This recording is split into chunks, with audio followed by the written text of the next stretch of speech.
आजिर ओडिशा खबर मुख्य खबर रे लोकसेवा भवन रे अग्निकांड प्रबल वर्षा सतर्कता यातायात प्रतिबंधक दुर्घटना एवं अपराध क्रीड़ा एवं विकास। भुवनेश्वर लोकसेवा भवन मुख्य कोठारे अग्निकांड घटी बंगोपसागर रे एक कम चाप प्रणाली जोगु अगस्त 17 तारिख पर्यंत व्यापक वर्षा हेबो बोली पूर्वानुमान करी भारतीय पाणीपाग विभाग ओडिशा रे प्रबल वर्षा सतर्कता जारी करिछि।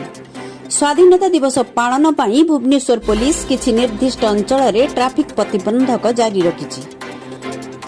दुर्घटना एवं अपराध हार्ट एंड रन मामला भुवनेश्वर एक हिट एंड रन दुर्घटना रे जणे मां एवं झियो को मृत्यु होईछि।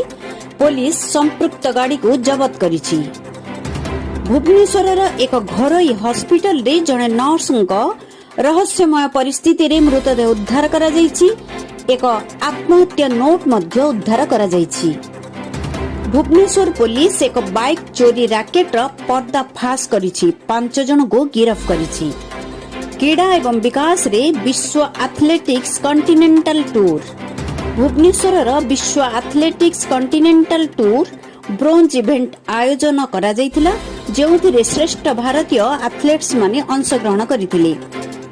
ओडिशा सरकार एक प्रमुख क्रीड़ा भित्तिभूमि पुनः निर्माण अंश भाव भुवनेश्वर रे 1000 कोटी एक अल्ट्रा आडर्न स्टेडियम निर्माण करने को योजना करिसेंती। भुवनेश्वर व्यतीत ओडिशा रे 4टी सहर को डिजिटल हब भाव विकसित करा जिवो। ब्यूरो रिपोर्ट ओंकार न्यूज ओडिया।